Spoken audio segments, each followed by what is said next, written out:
Dixon may be the most famous guest we've ever had on our podcast. That does not say a lot about your podcast. That's exciting. Unfortunately. That's really exciting. I wasn't nervous, and now I am.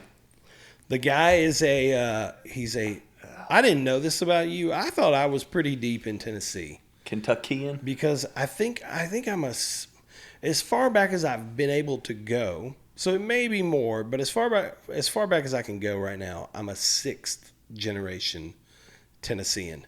Okay. Dixon has that doubled up for Kentucky. He's a 12th generation Kentuckian, which makes your kids How far 13th. does that go? I mean, is that like... Yeah, like how far back? Is that like I don't... 19th century? This is one of those kind of weird things that my mother is a preservationist. She is that's her thing. And it helps to have one of those. And in her group, in her little core group, one of them was doing some research and connected this dot between somebody to somebody, and then that it's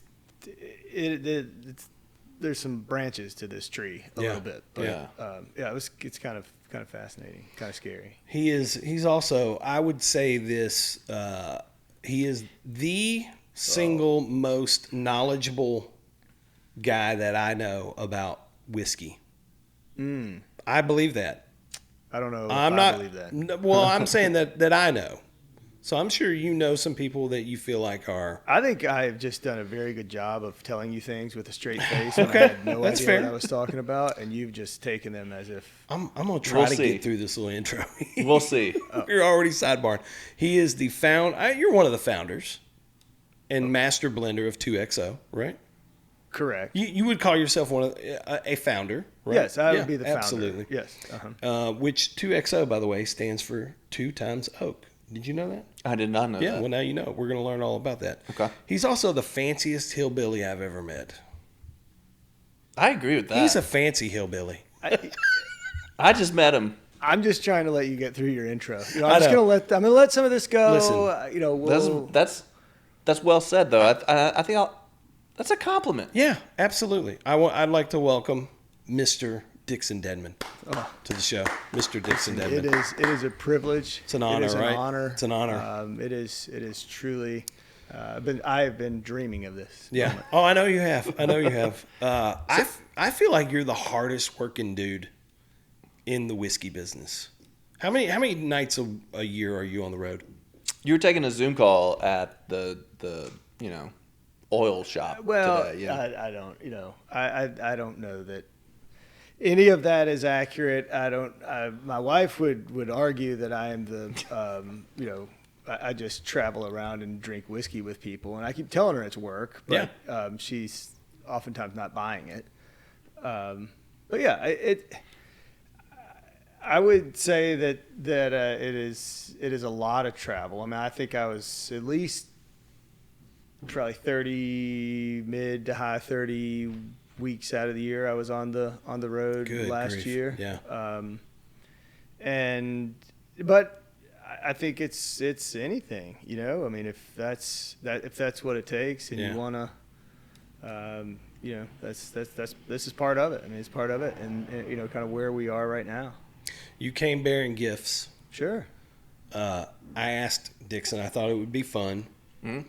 He is, outside of being a really knowledgeable guy about bourbon and whiskey, he is, I would call him a cocktail aficionado. Definitely an enthusiast. I think you're really knowledgeable about cocktails. I love cocktail culture. I think you love cocktail culture.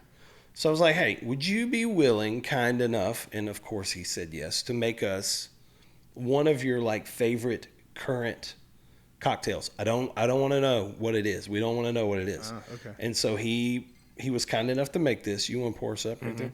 I've got some glasses. Yeah, let me just pull a Matrix move and get around this microphone. It's very kind of you, Dixon. Now imagine we're all sitting. Oh, look at that. The color? Yeah. Winston, I think this is going to be right up your alley. I have no idea. I think so too. I might try to guess the ingredients. So this is not a Thank you, 2XO. It is in a 2XO bottle. Yeah, but I'm going to say he made it with 2XO. Thank That's my you. guess. Amazing. Nice little clink. All right, Hey, tell us a little bit about this drink without telling us what it is. This is a terrain glass, isn't it? This is a terrain glass, yeah. Yeah. You have a good eye. Well, I don't know that I can tell you much about it without kind of letting you know what it is. It's Okay. yes, I did use 2XO in this. You know what? And let me go back even further than that. 2XO, Master Blender. Your fingerprints are all over the recipe of 2XO, right? This is correct. So you actually created the base spirit, which is the company that you're running. This is correct. Okay. And Chris will probably roll his eyes. That's at pretty this, I can't wait to but, roll my eyes at you. Can you imagine like making an actual like bourbon That's and then you use it to make a drink for people and you did the whole thing? it's a whole different level. cool. Different level. There's so much smoke being blown around here right now. We're serious. I can't wait. We've got a whole section of questions dedicated to 2XO. Eventually he's going to say something that he's good at. Yeah. Well, I'm waiting. Yeah. I don't know. Yeah, we'll have to wait on that a while. So, Chris, Okay. one of the things with with 2XO is really exciting, and I think has been so much fun, is in my first life in bourbon, my first brand, my first experience. We lived in this very much limited LTO, high price point. I mean, everything was kind of allocated and hard to come by with, and that was part of the Stoli issue. Is they just kept raising the price on things, and it kind of prohibited becoming a brand that entered into the kind of everyday lexicon of just the casual bourbon drinker, the bourbon that somebody would say, hey, I saw this new cocktail recipe and I want to make it. You never went and got Kentucky Owl because you weren't pouring a $200 bottle of whiskey in a cocktail or whatever. And so with 2XO, that was one of the things that I was really serious about, was to kind of create a whole line of these kind of everyday, always available, that we can scale, that, I refer to it as our, like the line where you can kill it on Tuesday and replace it on Wednesday, and we've had some huge wins with that, and we call it the Oak Series. So there's an American Oak version, a French Oak version, and I'm adding a rye to that later this year. But but It's a tough place. that's what's been fun about when you said, hey, can you like, I think both of the bourbons that we have out there in that line, the American and French, are kind of designed for almost like Swiss Army knife for mixologists, cocktail people, things like that. Like I want it to be a great pour. It shows neat, and that's the way it should be shown. But they also have this kind of weight, viscosity to them, movement on the palate that lends themselves to different cocktails. And honestly, I know this is maybe taboo, but I'm so tired of old fashions. Old fashions. I don't know at what point they took over the number one cocktail from a margarita, and everywhere you go, it's like, I got a bourbon, let's make an old fashioned, old fashioned, and that's just, maybe I just kind of generally go away from that, but we've, I think, really tried to start exploring, working with some really great bartenders and mixologists, and then providing cocktail recipes that are kind of riffs on traditional whiskey cocktails, but that are done a little bit different. So this is a bit of a riff on a traditional, although maybe somewhat obscure, cocktail that actually can go a lot of different directions depending on the base spirit. So that's probably from you, Mr. Cocktail. That's probably a good hint. I always think I'm good at this game. I do. I think I'm going to be good at it. And then I taste it and I go, I don't know what the hell this thing is. Now, the words that want to come out of my face are, it feels little black Manhattan-ish. it feels a little Negroni-ish. Mm-hmm. And so I'm going there's that. obviously that big bitter, which I freaking love. I love that big bitter. I feel like there's some type of Amaro. It's got a color to it that That's just, I don't know why you sell yourself short. That was incredibly impressive. really. Am I tracking? Oh, you are bird dogging this thing. And man. the color on it leads me to believe there may be a little bit of Campari, select Italian liqueur, something like that going on. I mean, I don't, you said. I freaking love it, by the way. You Do you said like it? Negroni. Negroni is my closest thing that I can compare it to. So if you substitute a whiskey, a bourbon, for the gin in a Negroni, it's called a Boulevardier. I love Boulevardiers. And so this is essentially a Boulevardier. So American oak from 2XO, a little bit of Campari, so you get that bitterness. Mm-hmm. But then in place of, there's a little bit of sweet vermouth, but it's mostly, an Amaro. Oh, so baby. it's a Boulevardier, but kind of You've thrown some Amaro in in place there, of just a little sweet vermouth just to sweeten it a little bit. I'm gonna need this recipe. What do you call this drink? Did you come up with this? Yes. I love it. It's called the Chris Thomas. Oh, that's a brilliant name. Wow. Chris Thomas's Scraggly Beard. It's That's called what the this is Southern called. Gentleman. Scraggly beard. You CT. always make fun of me for my beard. Well, you're for not my wearing- lack of beard. It was gonna be something to do with camo, but you're somehow not wearing I camo almost today. I almost wore camo today, and then I decided not to, just for you. Okay, so help us out. Let's go down to the nuts and bolts for the listeners. Yeah. Bourbon, and for me, let's define bourbon.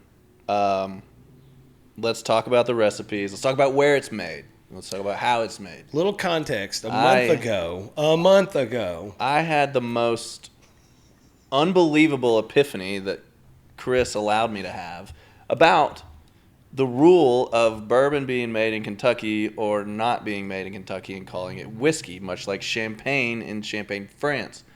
And he said that's not true. And so I don't think I was the only one. I think a ton of people are under the notion that that bourbon can only be sold out of Kentucky. And if it's anywhere else with the exact same recipe, it's got to be called whiskey. So it's good to know that that's not true. That's not. But we need some help with what this is and I mean, how it goes down. We could. This could be a rabbit hole. I love rabbit We holes. can avoid, but you can make bourbon anywhere in the continental United States. Okay. So, any of the lower 48 or whatever. can't make it in Alaska. I guess not. Okay, interesting. don't I didn't know that. I don't know why that is, but yeah, I mean, Okay. Not warm enough. So there's that. Can't make it in Hawaii. I don't know why, but you can. But in reality, bourbon is a type of whiskey. And whiskey means, the definition of whiskey is a spirit distilled from grain. It's just as simple as that. Okay. It's, you're taking grain, you cook it, you kind of activate the sugars, and then you convert the sugar to alcohol using yeast, and then you distill it to clean all the junk out of it, and so you have this, and if you do that with grain, it's a whiskey. If it's really the same process, but if you do it with grapes, you call it brandy or cognac. Whiskey is just this broad term for a spirit from distilled grain. Okay. And then, there are all these subcategories that kind of, and then there are subcategories under the subcategories. But bourbon is nothing more than a nickname or a moniker for corn whiskey. Got it. So all bourbon is corn. What's that? Bourbon, at least 51%. Oh, okay, 51%. So you have other grains in there that play other roles, and a lot of times those roles at the end of the process are more significant than the corn itself. But basically, when somebody says bourbon, you know that it's 51% corn. Okay. Okay, it's like if somebody says rye whiskey, you know it's 51% rye. If somebody says it's malt whiskey, it has to be 51% malt. Okay. Think, are you a wine drinker? Yeah. Okay, so think in terms of like a Cabernet, Mm-hmm. right? Cabernet, you could put Cabernet on the bottle as long as a minimum of 75% of what's in that bottle is Cabernet Sauvignon. Okay. And you add Cab Franc, you add whatever, but that's the number for them. For whiskey, it's 51. Okay. So as long as it's 51% made in the United States, it's a corn whiskey. And then to get to the bourbon designation, there are other hoops you have to jump through. There are hoops around the proof it comes off the still. There are hoops around the proof that you entered into the barrel. And the big one that we know with bourbon is that, two big ones. One, it has to go into a new charred oak container. Okay. Actually, it does not specify the type of oak, and it Okay. doesn't specify the type of container. It just has to be a new charred oak container. You could put it in a charred oak box if you wanted to and still call it bourbon. And the oak could be French oak, it could be French oak, Mongolian. and It could be whatever. It's Yeah. just the law says new charred oak container. Okay. And the other big thing is to use the bourbon designation. You can't color it, you can't flavor it, you can't really alter it in any way other than dilute it with water to get it to the proof you want to bottle it at. So Okay. if you were to go through, say, a maple charcoal filtration process, which is the Tennessee method, Lincoln County Lincoln process, County yeah. process. Yeah. That's why everybody says, well, and that honestly, I think that's the big thing. Is like it's like, oh well, Jack Daniel's is bourbon, but it's made in Tennessee. So if Jack Daniel's isn't bourbon, then it has to be like. I think that's where this like weird thing comes from. But Right. the only reason Jack Daniel's isn't bourbon is because of that Lincoln County process, and that's a charcoal filtration process. And the letter of the law of bourbon says you can't filter it or do anything Can't like alter that. it. So Okay. that's why it doesn't have the bourbon designation. But Yeah. you There's know, no such thing as flavored bourbon, there's flavored whiskey, but not flavored. but bourbon. not bourbon. No. Not supposed Different to be. barrels and different Yeah, lengths of time sitting in it. But you can't reuse it, so you can't do like some correct. wine infused. And you can Bourbon. and now now it's a game of semantics. Where you'll have somebody that says, "Yeah, we've got a Kentucky straight bourbon whiskey finished in port wine casks," Yeah. and that's the way they're getting around it, saying it. Basically, the label says it was bourbon, and then finished. This in port used wine to be casks. bourbon, Yeah, but we finished it in something else, rum it's cask, okay. it's whatever. kind of semantics on the front label, Huh. but Very interesting. I had never thought about that because I'm sitting here thinking about. I mean, I love some of those, like a rum cask finish or a honey cask finish or something like that. But the labels do use the word bourbon, but technically that product you're drinking is Technically. legally not bourbon anymore. correct. So how did Kentucky rise to the top and continue to maintain the complete what I thought in my mind was that it's got the market on bourbon. How does it I think continue that to be so important much and like- best in the world reputation? Much like the South, right? This is a podcast about the South, Yeah. right? A lot of times in the South, we admit freely that you don't always let the truth get in the way of a good story, Amen. right? I Sure. mean, that's and you go and you visit these distilleries and you talk to these tour guides and these people that are entertaining and they're The Freddies of the ambassadors. world. They're ambassadors Yes. for a product, and they. Yeah. They've been schooled to tell you this amazing story about how here in Kentucky or just north in Kentucky, we've got this amazing this limestone content in our soil that acts as a natural filter to strip the calcium out of the water. And, and it grows an abundance of crops that are on and on. And we come up with And these then I'm completely bought into the mysticism. yeah. It's almost mystic like. But Yes. you know what the native the native spirit to this great country we live in. Do you know what the native spirit is? Oh man, This is another game that I normally think I'm going to be Moonshine. good at. No, it's Applejack. It's apple brandy. Oh. It's, when you have all these people and they settle in the Northeast, and there's an abundance of orchards up. The fruit trees grow and all. So they were growing all these apples. Had the apples everywhere. There's and you can only preserve so many apples, and you can only make so much apple butter, and you can only And so what are they? They're industrious people. They came from, Europe, where they've been distilling grapes, and they said, "Hey, well, let's just do this with apples." And they make Applejack and apple, basically apple brandy, and it's what's out of abundance comes innovation or whatever. They had a bunch of extra, and as they moved further south and a little bit west, and all of a sudden you reach this area.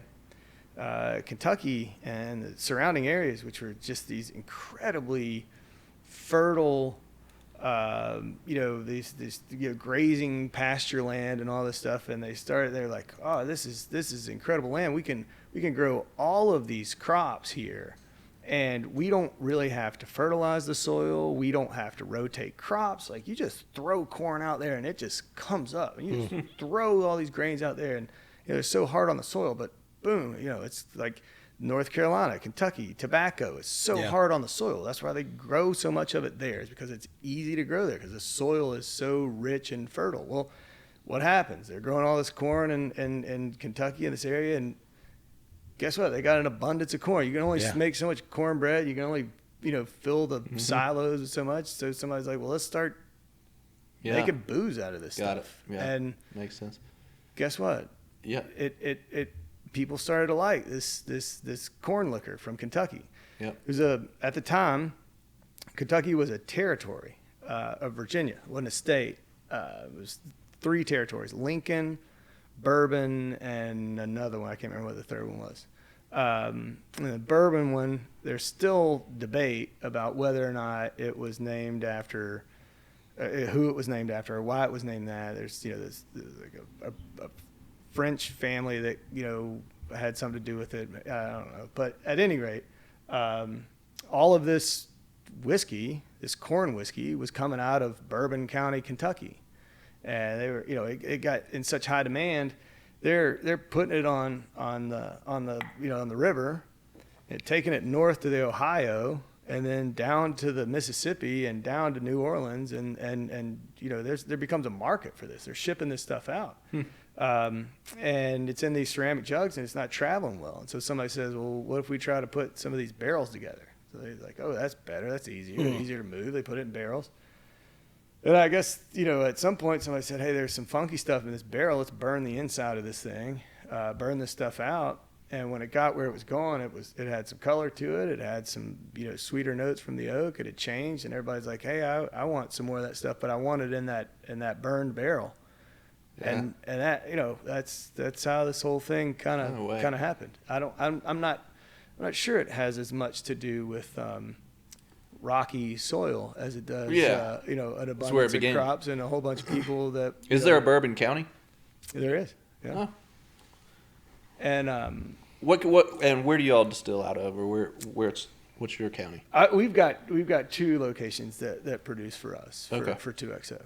It's top secret, dude. But I mean, yeah, here's the thing about Kentucky, which is insane, and this is also part of the current state of it's a real industry in flux right now.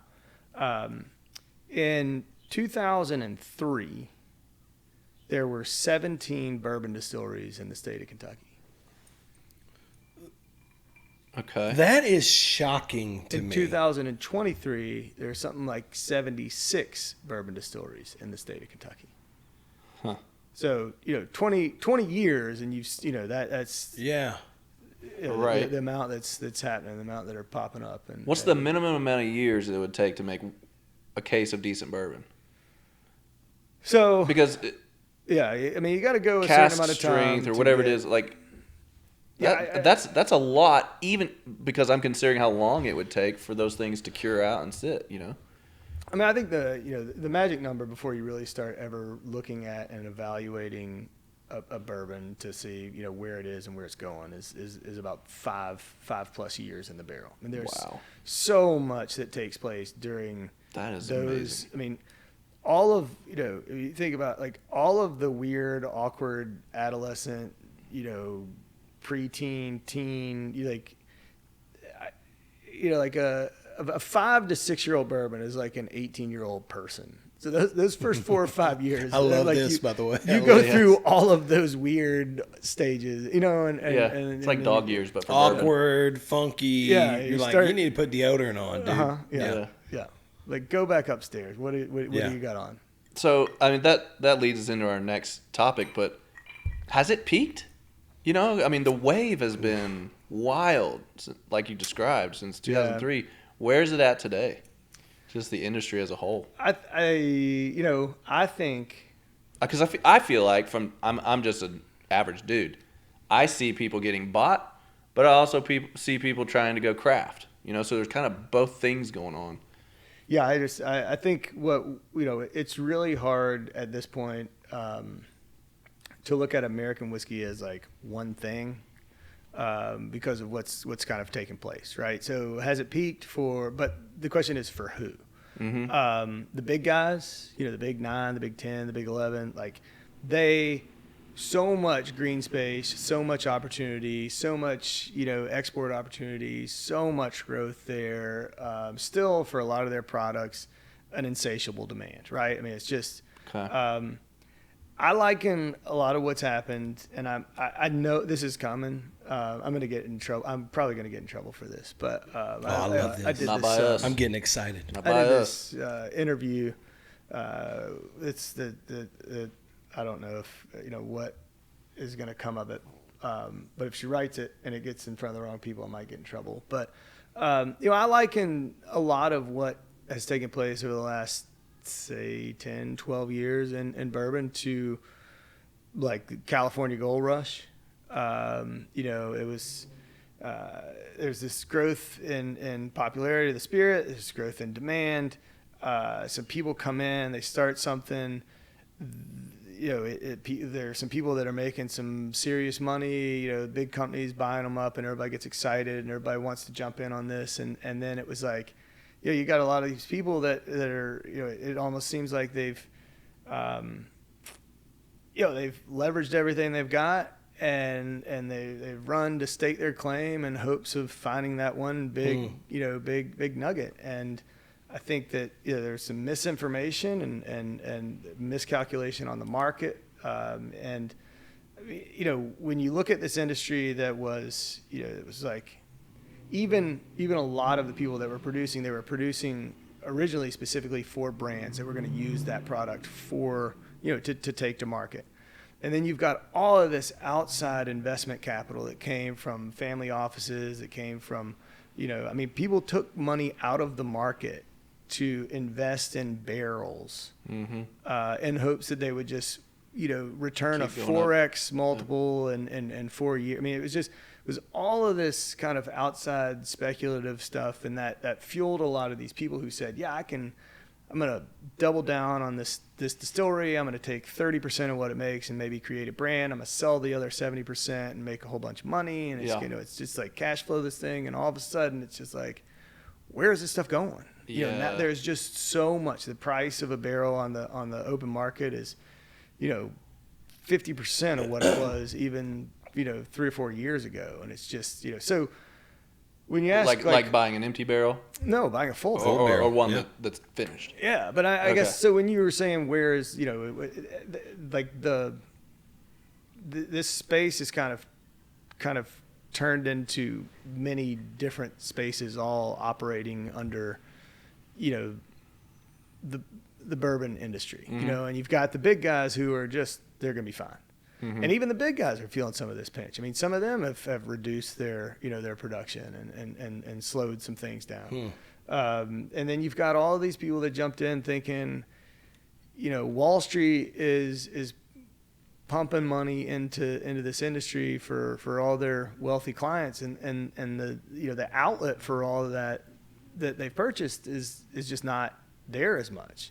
There's been a major shift in and the way that we, the consumer, consumers, Chris, for 5, 6, 8, 10 years ago, it didn't matter how much it cost. If it went on a shelf and somebody said it was allocated, if somebody said it was hard to come by, everybody was grabbing 2 and 3, and there was this scarcity mentality. And now the consumer has become far more educated than they ever were.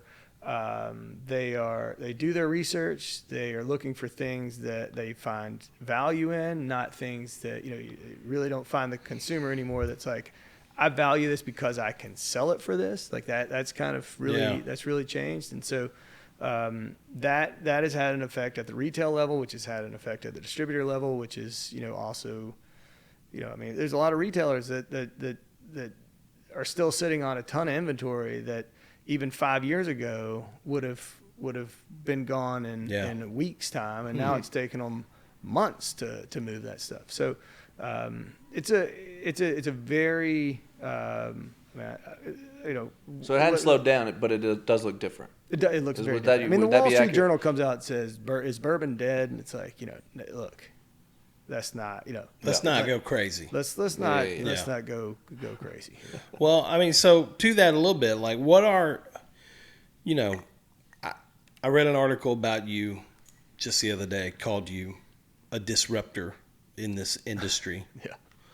What do you feel like is going well about the industry? Are there things that are broken? Are there things that you feel like need disruption? I don't know that. I think I was kind of referred to as a disruptor maybe because he's a bona fide disruptor, dude. Took a little different tack than some others. And I didn't go build take out on a bunch of investors or a bunch of debt, build some big distillery, try to and I don't know. I think I do. What we did with Kentucky Owl was kind of ahead of the curve a little bit. Yeah. So maybe that was, and the price point that we launched at was probably a little bit disruptive for the for the marketplace. On the aggressive side, you mean? For sure. I remember $2.99. Like that was. Well, a lot of money. What's crazy is like when we launched batch 1 of Kentucky Owl, it was like $160. Oh man! And buy everyone you can get your hands on. Which is kind of crazy now, but so I think maybe my approach has always been a little bit different because we didn't go. I have never done it, whether it was Kentucky Owl or 2XO. In this kind of big, like structured corporate way, and we're going to hire these agencies and hire all these branded people to go out and rep our stuff. It was like, no, this is my thing. I do it. I'm doing it.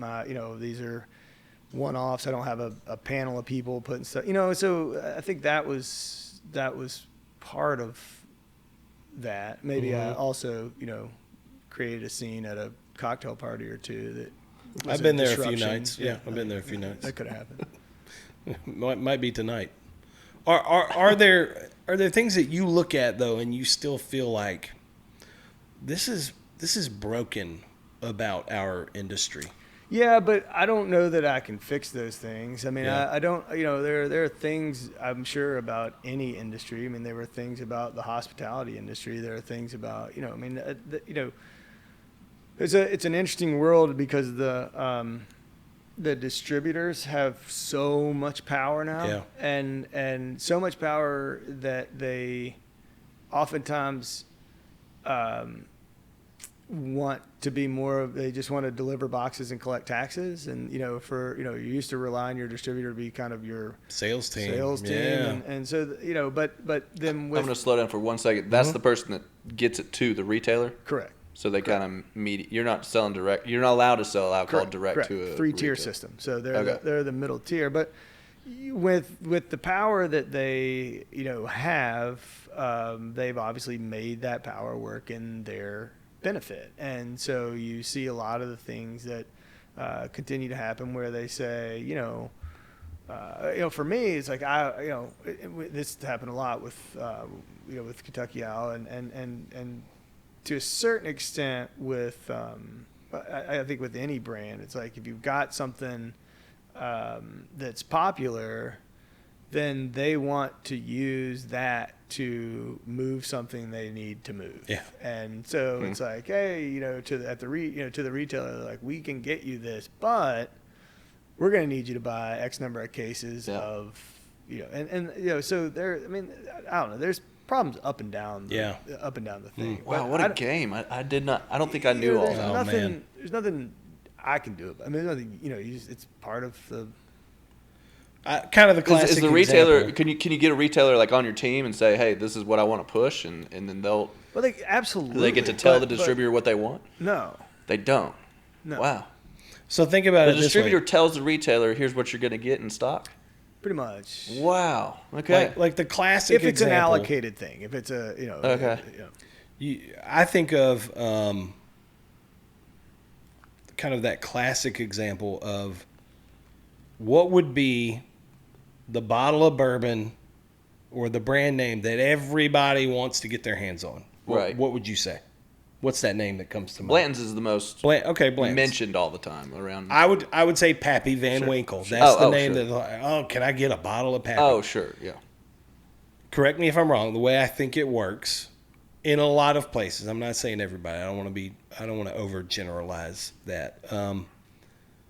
Okay, retailer, if you want a bottle of Pappy or 3 bottles or whatever, okay, you're going to have to buy X number of cases of Wheatley vodka. Which is also a Buffalo Trace product. Oh, okay. So you're gonna have to agree to buy so many cases of our vodka. Yeah. And stack it up in your store, and then we'll let you have a handful of Pappy bottles. Regardless of what the consumer is drinking. Well, I mean that becomes a challenge, right? So it's a little bit of a marketing ploy too, because they're putting that back when I was doing the Inn, we had the tavern and stuff like that, and initially early on, we just had these great relationships, and so the Buffalo Traces of the world, or the Four Roses of the world, or they wanted their product in our establishment. We were not a Fireball bar, right. We weren't they wanted, because we presented it the right way, and that's where you want to be. And then things change, and all of a sudden I get my allocation of these products, and I'm like, what's why is this half of what I got last year? And they're like, well, because you didn't sell as much of this.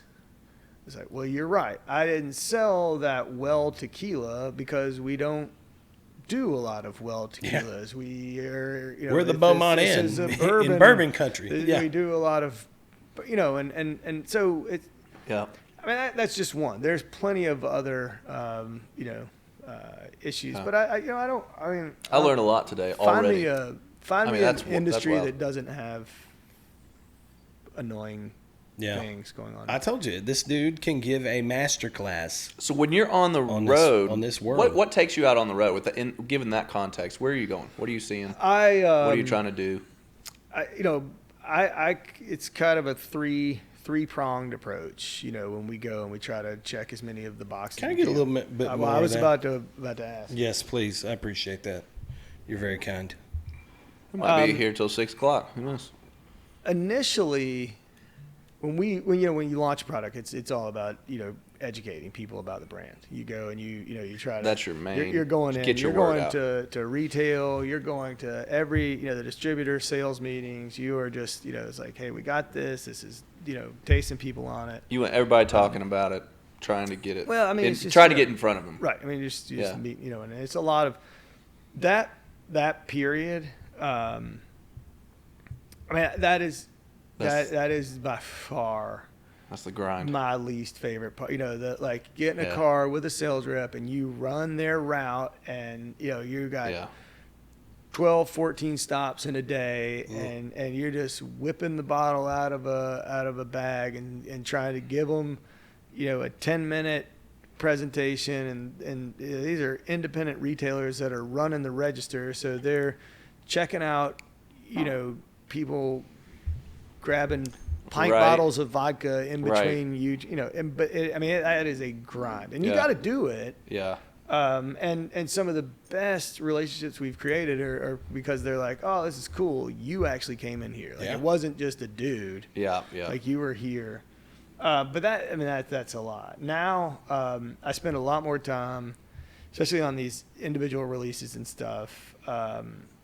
We try to do, as many consumer facing events, target the bourbon clubs and the different, areas we are. How do we, you do a dinner, you work with these restaurants that are supporting, we do, we come in and, 5-course paired dinners. And then it's a lot of time with our distributor sales team. Unfortunately, there's a lot of turnover at the kind of distributor sales level now. That is these distributors, they're hiring, they're firing, they're hiring, they're firing. And so, Yeah. and I don't, whether it's a lot, it doesn't matter what it is. My travel is about relationship building. Yeah. Trying to build relationships at the consumer level, Yep. at the distributor level, at the retail level. It's all about how you build and develop those relationships, and Cool. so it's everywhere. You're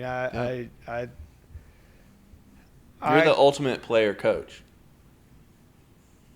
You're doing you're in the weeds. You're out and about. You're meeting with people. But you're also got a great team. But you're also doing not the only. He's not handling the accounting. You're not sitting at home though, or sitting in the office and not I don't spend spend a lot of time in an office. Yeah. Which that's a compliment. This is your second rodeo when it comes to building a bourbon brand. You're I would say famously, you resurrected your great grandfather's brand, Kentucky Owl. Still to this day, if I made a list of like the top 10. Is this going to be one of those make me cry questions? No, 'Cause if so, I need you to no, top my not at glass all. off. No, not at all. You did that to I'm me. happy to top your You glass did that off. to me last time. I did. I made him cry. Did you really? Yep. Yeah, it that made was me years cry. ago. Golly. I'll try to call a timeout if that starts to go that direction. Just rubbed my T-shirt all up against that mic.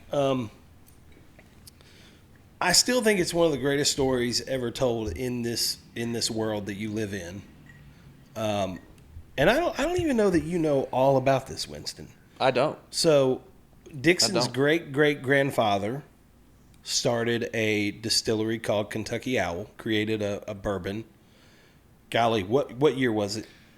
Well, if you want to, it's even cooler than starting it is that when he was 6 years old, he had a sister, but both their parents passed away. And so he was adopted by his aunt and uncle. And his uncle was the county judge executive for Anderson County, Kentucky, which is just north of where, I grew up, where he lived. In Anderson County is home of Wild Turkey, home of Four Roses. They're both in Anderson County. But he was a county judge executive in Anderson. He also owned 3 distilleries. That was like everybody had a little distillery side hustle back then. Wouldn't that be great if we could do that now? That's cool. And so when his adopted son, as a wedding present for his adopted son, he gave him kind of the land and funds to build his own distillery. So he was married in 1876, and his distillery was operational in 1879 on the banks of the Kentucky River, C.M. Dedman Distillery. And so that is wild. He actually graduated from Northwestern University with a degree in pharmacy. He was a pharmacist, but he also had this distillery that was his side hustle and operated that. He did some contract distilling and produced Kentucky Owl until Prohibition, and he was forced to shut down his facility, and all his inventory was seized, and that was kind of the end of it. And fought the federal government. They seized all the inventory, never received a dime for it. A whole nother story. But by the time that Prohibition's over, that was just land they had. That was kind of all. That was all done. That was all in the past. They weren't going to jump back into that thing, and so that was, that was kind of the end of it. And It was neat. You know, my family still owns that land where the distillery was. My aunt, my dad's one of my dad's sisters. We had the land down there and a dock on the river and stuff, but no structure. All the structures had been lost to floods and stuff. And one of my aunts was diagnosed with cancer very young, like 41 years old. And so just kind of on a lark as a family, and I was pretty young then, but they decided to build a cabin. They built this cabin on the foundation of one of the original like warehouse foundations. And so for the next, however many years, that was where we spent 4th of July, which is my grandmother's birthday. We would all have like summer campouts down there, do silly stuff, shoot guns, water ski, all that kind of good stuff. And it was always this I don't know, the whole family was like, one of these days it would be so cool if somebody got this, we started this bourbon back again. If we did that again, it would just be, I mean, my grandfather's line was always if he, his line was when he hit the lottery. It wasn't if, it was when. Mm-hmm. First thing he was going to do was buy a limousine, and the second thing he was going to do was start this bourbon up. That's good. And I, he's got his priorities straight. Yeah, right. And I'm assuming the limousine was to have a driver so he could drink the bourbon and be driven around. But, right. So that's kind of where in my mind, just as a child, like growing up, like there was just always like everybody wants to do this, and I just kind of. I don't know, that always stuck with me. I kind of, obviously you fall in love with bourbon in Kentucky, and were there any bottles left over or recipes or empty? I've had some come back to us. I've tasted the stuff. We don't have the recipe or anything like that, but it was, it's just, honestly, it was kind of one of those things like, man, this would be cool, and growing up in this very traditional, Beaumont Inn, hospitality, 5 generations. It's a lot about legacy. It's a lot about, carrying on a tradition and paying tribute to the past and trying to live up to the standard set. And I just, I thought this would be a really cool thing. Like this would be a cool thing to share with my dad if I could figure out how to do this. And went down, kicked a lot of tires. And everybody kept saying, Dixon, this is, you don't just start a bourbon. Like you don't just, you don't have a distillery. You don't just, you're 20, I was probably late 20s or early mid 20s. Like you just don't do that. Like you're not going to be able to do that. Like that's dumb. Like it's, everybody, and did you want to do it in Anderson County? Like these are industry people. I'm like, hey. Yeah. And they're just like, and I don't know. I've just my entire life kind of been like, the worst thing you can do is tell me I shouldn't do something or, that's not a good idea because my general response is, oh, yeah, watch this kind of thing. And that's the hillbilly coming out. Right. Yeah. And then, and I think, there are times in life, you just like, you just find yourself in a situation and it's kind of like preordained or whatever, and that was a conversation I had with a very close family friend who, I was just kind of crazy telling him something I'd like to do. And he said, so what's keeping you from doing this? And I was like, I got everything. Like, I know how to do all of this stuff. I know what I want to make. I know how we want it to look. Like, it's kind of a different take on what's going on. Like, I was like, but it's the legal red tape stuff that I don't know how to do this. Like I don't know who to go call. I don't know who to pay. I don't know, I don't know how to make this happen. And he said, I can handle that piece. And next thing you know, we were off to the races. Yeah. Tell me, cool. I want to hear it one more time. You told me before, but I want to hear it again. Uh-oh. The moment that it got picked up, that it was going to be on a shelf. Yeah, you went and shared that with your dad. As we were talking about how important a role the distributor plays in what we call this 3-tier system, right? So, in reality, the three of us can buy all these barrels we want to, We go spend millions of dollars on barrels, and we can find somebody that'll get a label approved and put it in a bottle for us and get it direct. Yeah. Put your picture on the front. You're a beautiful man. We put you right there on the. He has to come with me. Yeah, and whatever you want to do, but the reality is it has to move through that 3-tier system. So until a distributor says, yes, I will buy your product from you and I will take it to the retailer and sell it, you don't have, you got nothing. You just got a bottle you can enjoy at home. Yeah. So I remember going, I won't tell you well, I feel like every story is a long drawn out story, but I love it. It was pretty special. I didn't know what I was doing. I had never, obviously done something like that before, going and presenting to the distributor. And it was the story of me presenting to the distributor is everything you shouldn't do in front of a distributor. I did. How to look like a total moron in front of a distributor like that was me. But, at the end of the day, maybe my hillbilliness wore off on him or something like that. But I remember after this gentleman looked at me, he said he tasted it. It got real quiet, and I was like, I don't know if that's a good thing or bad thing. He's got these 2 guys on either side of him. They're all just kind of looking around, like they're super quiet, and he's smelling and he's tasting. And I had been real reluctant to tell the story because I wanted him to drink the bourbon. Mm-hmm. I was really proud of what was in the bottle. And are they trying batch 1 Kentucky Owl correct. At this point? Okay. Yeah, but it's not even in a bottle. It's in a glass bottle without a label. It was actually a Cruze rum bottle I had peeled the label off of. It was not a finished product in terms of bottling or anything. But I wasn't trying to sell him on this story. Like, I knew the story was complimentary, but I really wanted to sell them on the liquid. And they've got, they squeezed me in like 20 minutes. We're at 20 minutes. He hadn't said anything about it. And he calls out on the little intercom and was like, push everything back 20 more minutes. And he says, Dixon, I'll take all of this you got. And he's like, and I'll take everything else you can make of this quality for as long as you can keep making it. And he said, tell me this story and top my glass off. I really want to enjoy this. And that was, because at that moment, it was real.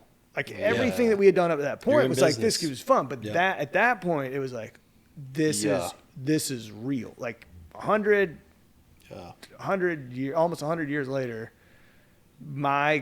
it's going to market. Great grandfather's brand is back in existence. Yeah.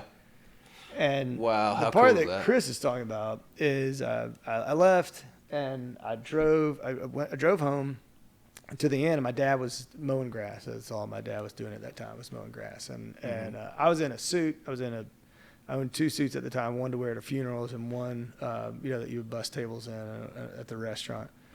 And I had the bus tables, like gravy stains all over it and everything. It was a great presentation. But I pull up, and my dad comes off the mower and he walks over and he says, so today was the day. I said, yes, sir. And he said, did you do it? And I said, yes, sir. And he turned around and he walked off for a little bit, and and this like. Probably July, it's hot. He comes back. He's crying, and he just bear hugged me, and we just and it was just this like crazy. He knew it was back. It's kind of like my grandfather had passed away at that point, but it was back. We had done it, and it was just we went, and middle of the afternoon in July, and sat down on the front porch of Beaumont Inn and poured a glass and cheers. And of batch 1? Of batch 1. And of that, right out of that. And I don't think... that is amazing. I don't think there's ever been a bigger personal, professional moment than, those, that kind of that sequence right there. I think that one of the things I kind of talk a lot about with these groups and an opportunity to do a lot of speaking now about entrepreneurship and things like that is, is three words that I think are kind of really important, and it's passion, it's purpose, and it's persistence. And I think you have to have some version of all three of those things to be successful. You have to have and this Kentucky Owl and starting that was very heavy on passion when I started it. The purpose was to get it out, but it was a passion project. It really, I hadn't had to go through the persistent part of grinding, and I hadn't really had to, we hadn't even identified what year 2, year 3, year 5, I didn't have a vision for it. So the purpose and persistence kind of came later, but it was very much a passion project. It was all about the passion. And I think, those early moments like that, those kind of passion internal moments are really what drove me to be very persistent and very purposeful about how we built it. That's an incredible story. All the stuff like that one, that is kind of, I still think about that, and it still gives me kind of. I tear up a little bit every time I hear it. Thank you for sharing that. That's cool. Stoli acquired that brand in 2017, 17. And you stayed on. We met shortly after that, maybe the summer of 2017 or 18. I can't remember. If I had to make a prediction back then, I would have said, because you stayed on with the brand. I mean, they acquired the brand, but you were still the face of it. You were still the guy who was responsible for telling that story. I would have predicted that you would have died a Kentucky Owl guy. And, you made the decision in 2021, maybe, to walk away, to step away from that. Yeah, end of 2020. How hard was a decision to walk away from? I mean, hearing this story and what it is, regardless of who owns the brand, it's part of your legacy. Yeah. How hard was it to step away from that? I mean, I think I've had some that story I just told is this amazing, kind of amazing win, and then there have been so many that the decision to sell, hardest decision I ever made, a much harder decision than to leave, and in reality, I never ever thought that I would not be the face of that brand. I mean, I thought one day one of my kids would be the face of that brand, and I don't have any ill will about that, the way it transpired. When I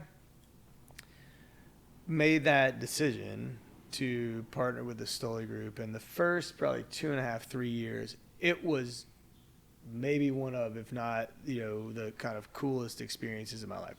Eye-opening. Went from Beaumont Inn dishwasher to traveling the country, and you eat good and you stay in cool places, and it's so much fun. We built it and it was good, and they're throwing gasoline on the fire at that point. They were, and for the most part, up to that point, 2.5, 3 years in, I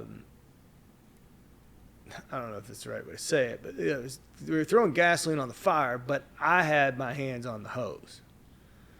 In terms of, we're building the same, but it was kind of through my lens of how do we add to this? How do we build to this? The creative thing. Yeah. When I push back on something, and I think that unfortunately, I just had never had that experience, that big corporate international world experience. And I just think it was a real lesson in how the bottom line affects everything. And at a certain point, the bottom line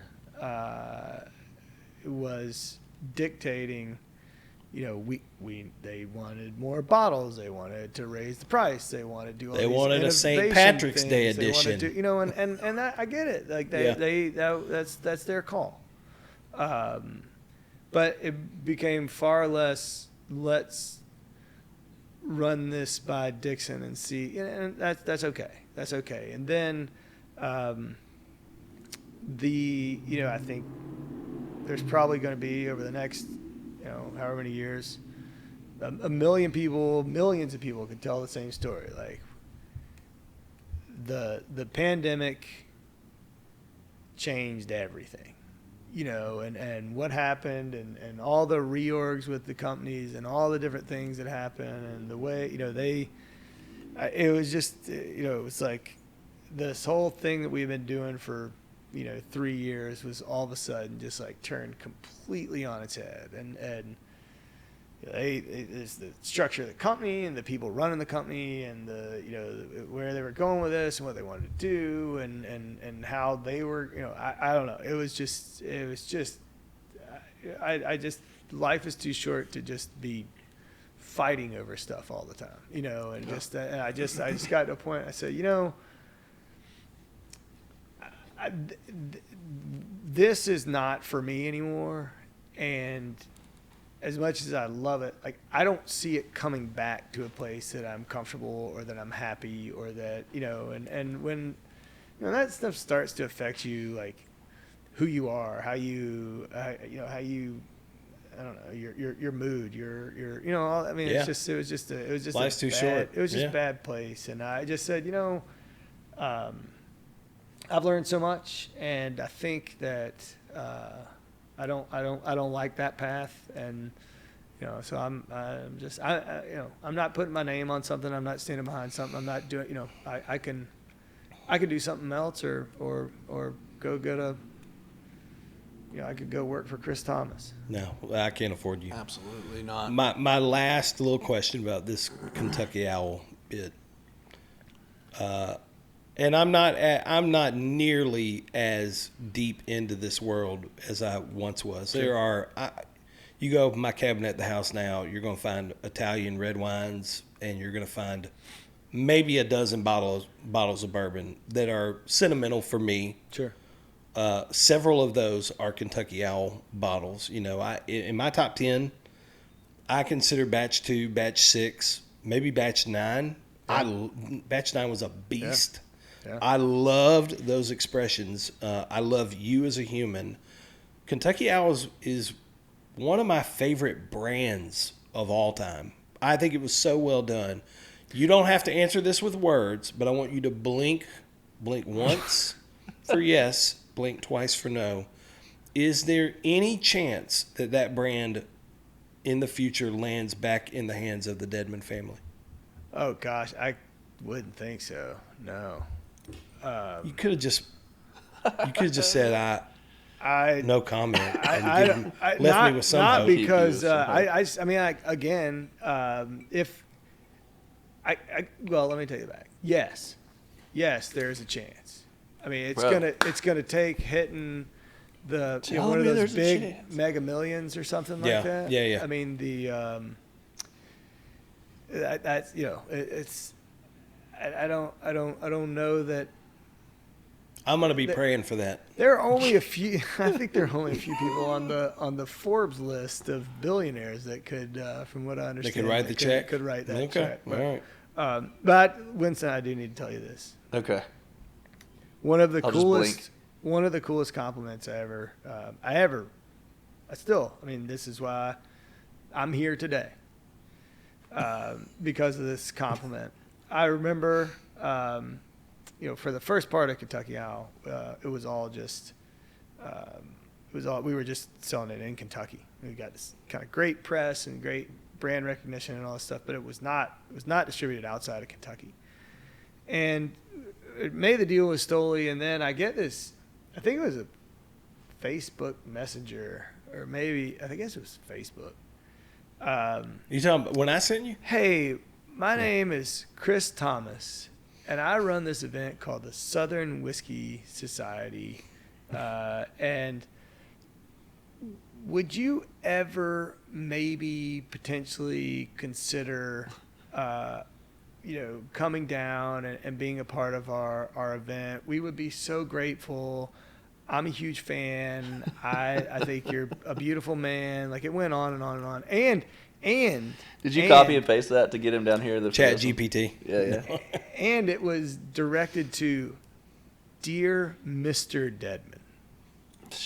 What a businessman. I know how to write a message. What man, a businessman. I'm a sales guy. I'm like, this is like somebody in Franklin, Tennessee wants my hillbilly tale to come down and hang out at their event. Like, this sounds super cool. I write back. I was like, that sounds great. I would love to. Let's figure it out. The message I got back was like, oh my God, I can't believe you even answer your own messages. Or, this is obviously before Chris knew me or whatever, but I was like, it was such a cool thing that I don't know. I mean, I loved what we were doing. I still love what we're doing, but I still think it's like, this is just this like really fun thing that I'm doing. And when people get, I don't know, it's still to this day. Like, I just am so, like, my jaw hits the floor when they're just like, Mr. Dedman. I'm like, who are we talking about here? Like, no, yes, this is, it's amazing. I love that something that that you create becomes something that is special to somebody. And that's why I love doing what we're doing is you're making something and it becomes a moment for somebody. It becomes something special to people and to be a part of that, like, it's just amazing. And I think I still get the chills down my spine. I still it's just fun. That's not your spine. That was a joke. This is chills down your. This is a family show. I'm sorry. We're gonna switch gears. I love this. All right, so we'll do a lightning round with each of our guests. Yeah, you're familiar with the lightning round. So we're gonna bust through these. All right. You probably don't. It's just I take so long to tell a story that you're like, we got a lightning round this cat. I have one bonus lightning round at the very end. Oh, good. I'm excited. It just popped in my mind. What is it about Southern hospitality that you believe makes it so special? Just one thing. I would even start with, do you think it's special? Is it different? Yes. I'm just lightning round, right? So this is not some long drawn out thing. Can be whatever you want. Well, he's trying to make it. What I think that we have Southern hospitality. The important thing about Southern hospitality, and I do believe there's hospitality across the globe, across the country, Amen. across the globe.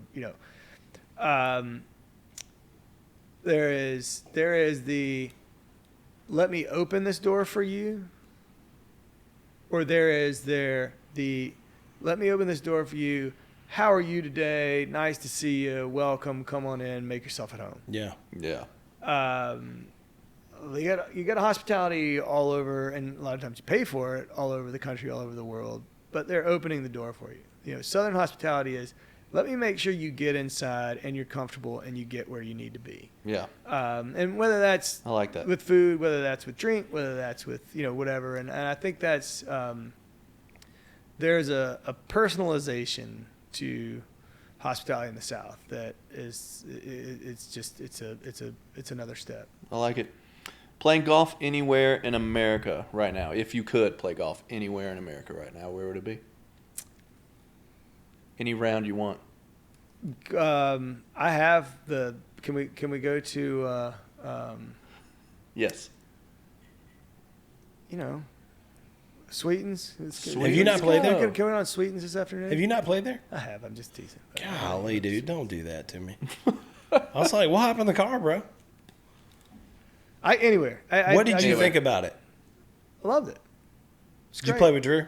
Who'd you play with? No, some guy from Connecticut. No, you got to play with a Southerner. He's actually English.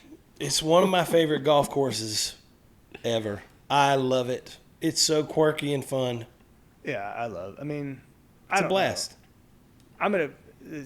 Favorite go-to pre-dinner cocktail? Wow. Besides an old fashioned. I'm going to make a prediction. Can I predict? Hold on. I'm going to whisper to you.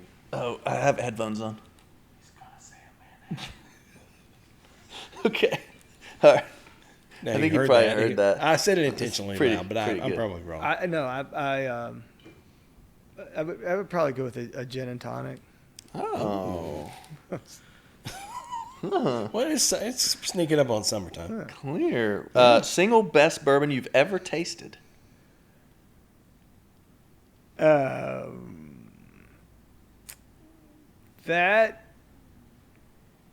That old Pennsylvania Michter's, like Curse 16, that stuff. Some cheesy gold foils that are pretty incredible.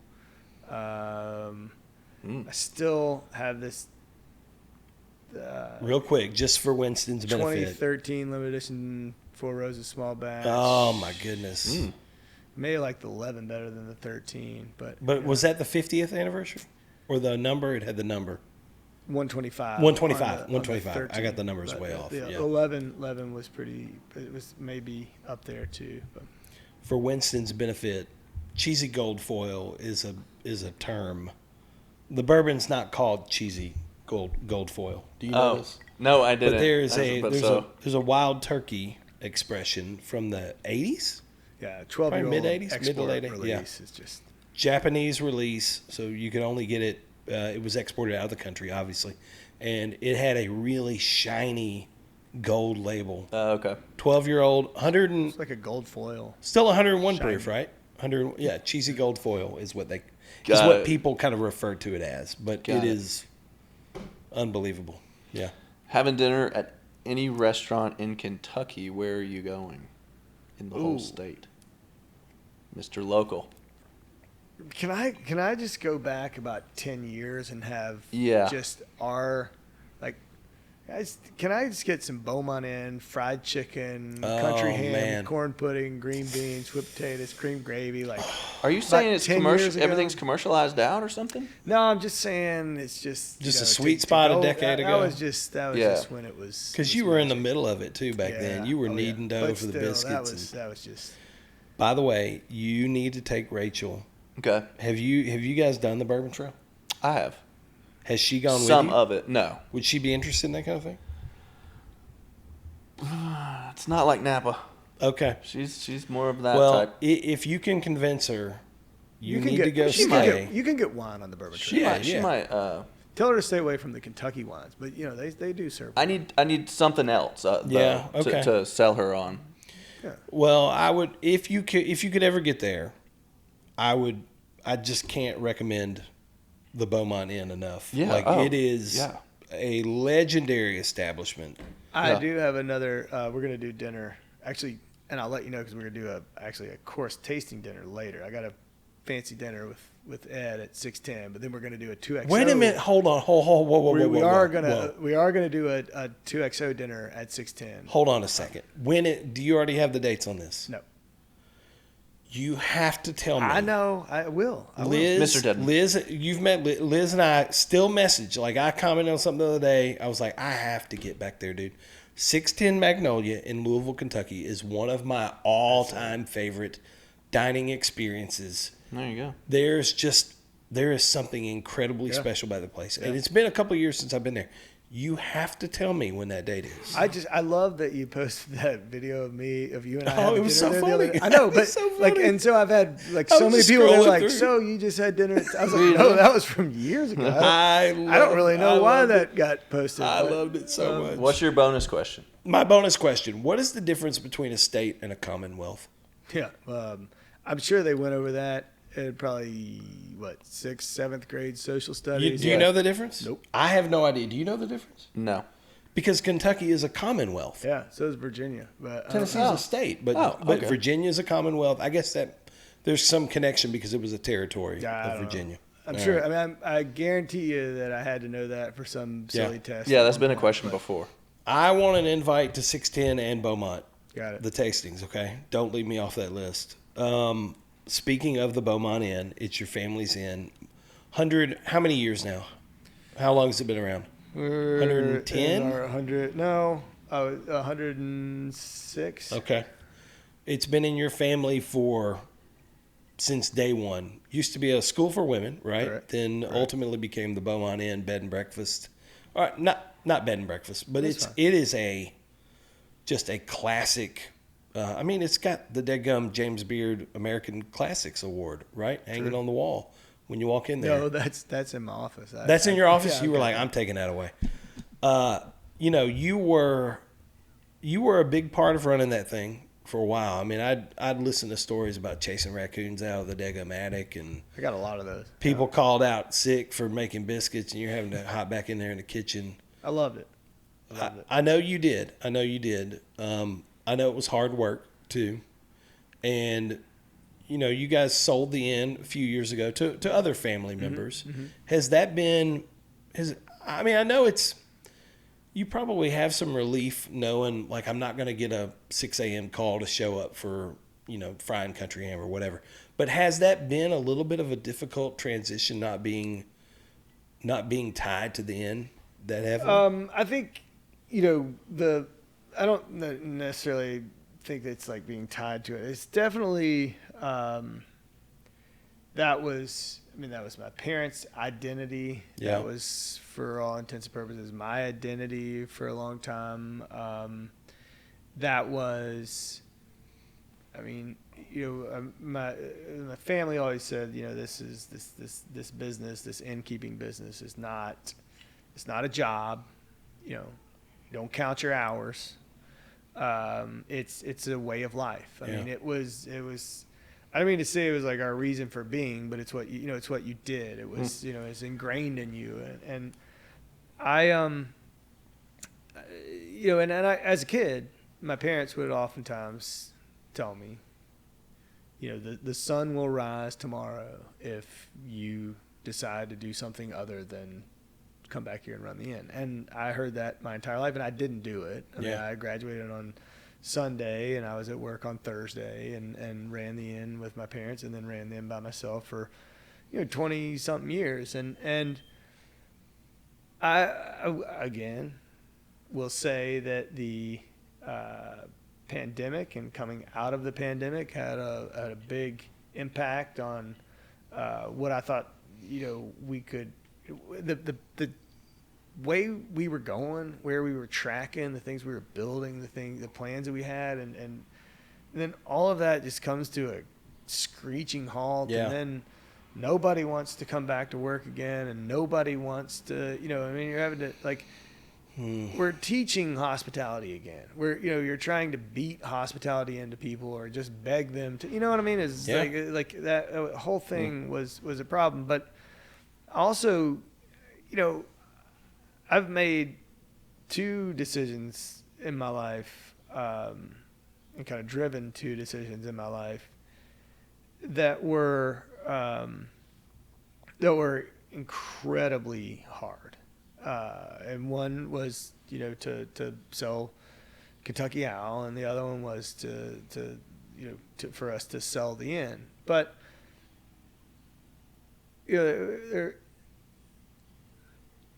when I was approached with the opportunity for Kentucky Owl, and let me just let you know that everything on the internet is not true. I've had people tell me that I whined about the direction Stoli wanted to go, and I had no business doing that since they gave me $350 million. And had they given me $350 million, I probably would have been like, I don't care what you do, I'm out. I didn't. It changed the money. That thing that changed my life. Not in a way where I'd never had to. I didn't just automatically become independent. It wasn't like hitting. You're not just living at Kiowa playing golf all the time. Yeah. But what it did was, I was 35 years old. I had a wife and 3 kids under the age of probably 7. And if I got hit by a bus the next day, they'd be fine. They're going to be okay. Yeah. And, and I was not, that to me is like, you sleep better at night when you know what I mean? Like how do you not, I just, for me, it was like, no, this changes everything for my wife, for my kids, for, if something happens to me or whatever, like I don't have that to worry about. And with the inn, my parents, we took a vacation occasionally, but they worked, and every generation worked, 10, 12, 14-hour days, 6, 7 days a week. You just did what you had to do. I mean, they and here they are, they've kind of not working as much anymore, living on the property. And they were just gonna, that was, I don't know, it was just this great opportunity to say, hey, Mom, Dad, like, you've earned this. Like, go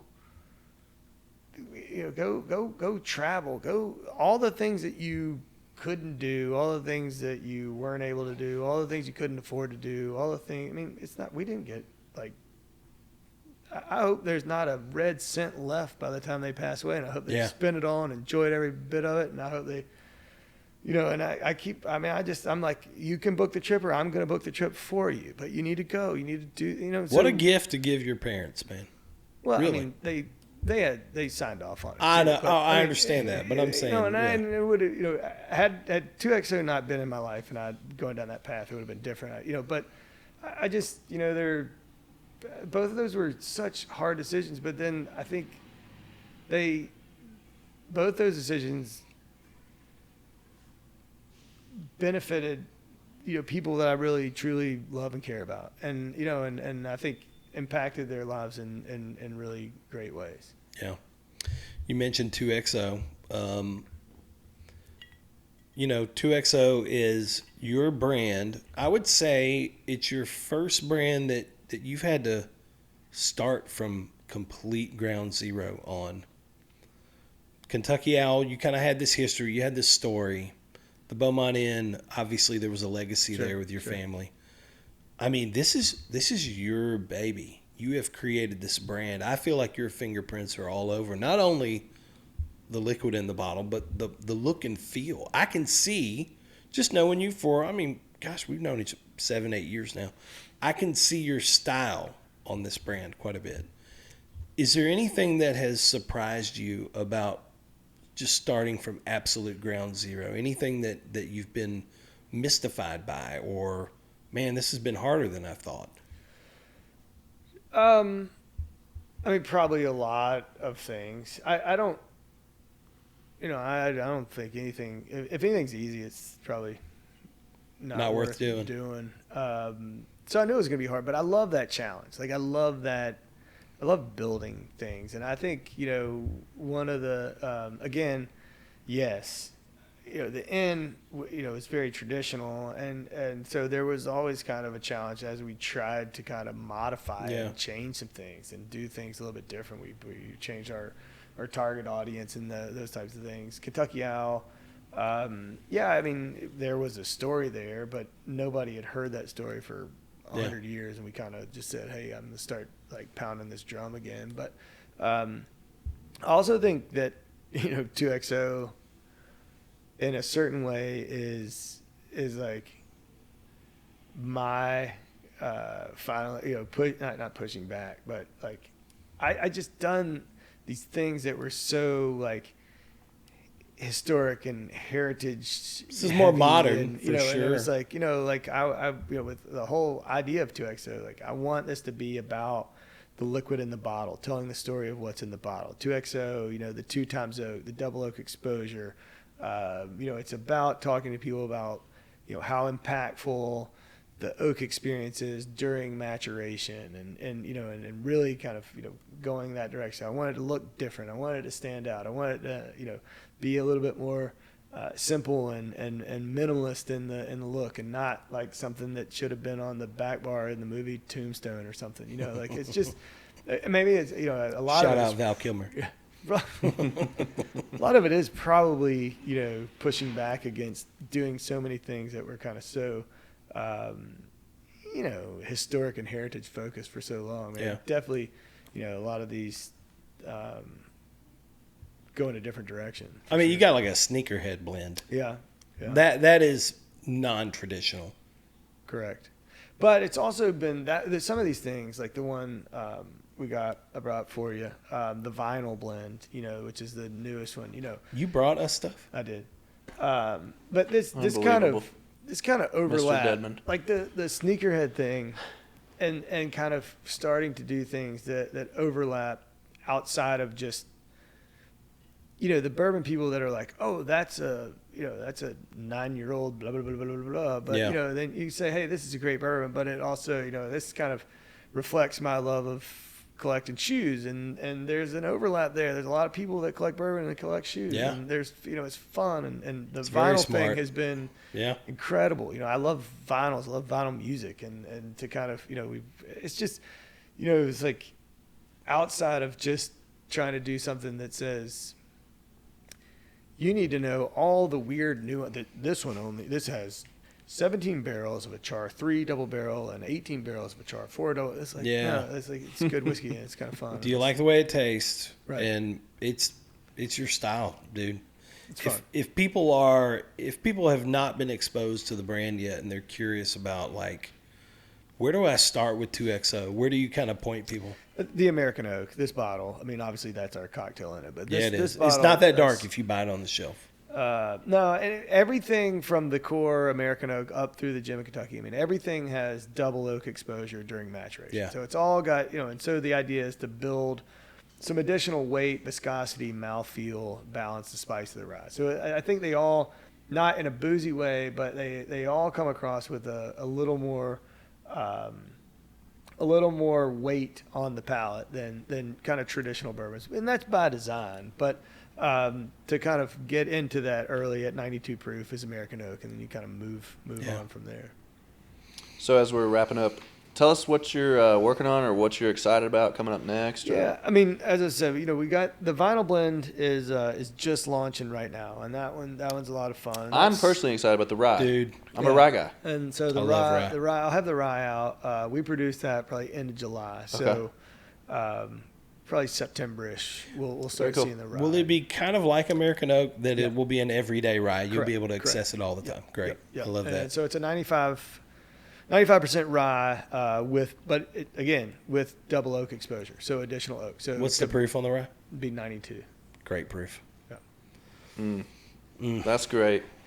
Well, thanks for doing this with us. Dude, It's pretty cool. Thank you. What a treat. If people want to find you or stalk you or look you up, how can they find you? I mean, 2xowhiskey.com. Dixon, what is my Instagram is Dixon_Dedman. Yeah, you'll find him. Or He's out there. I think if you type in Dixon, it's going to come up. Yeah. Maybe there's a tractor. It was funny. I was getting dressed this morning. DIX.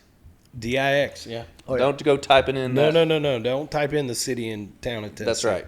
DIX. I was getting dressed this morning, and I great. pulled this shirt off of a hanger. I'm not making this up. The hanger had BINN written on it in black Sharpie. And dude, this is a hanger. You stole from Beaumont Inn? I didn't steal totally it. I did. didn't steal it from the Beaumont Inn. But it was the last time I was there, you were we came to the 100th anniversary, I think. Yeah. Kimberly and I came. Yeah. And I brought a jacket because it was a fancy affair. And that jacket was on a wooden hanger. And then I hung the jacket up and put it on a Beaumont Inn hanger. And when I got home, I was like, well, daggum, I didn't bring my wood hanger home. I brought the Beaumont Inn.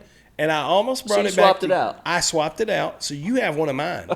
Or your family's got one of mine. And I was going to bring it back to you and return it today. But I decided, no, I'm going to keep this. What this does, this says so much about your personality. And I think we need another podcast to dive into this. Okay. Yeah. We're going to, you'll sit have over to come here. back. Yeah, because Put Chris over there. I'm taking two things from this. And I would love to kind of, get into here. It's like,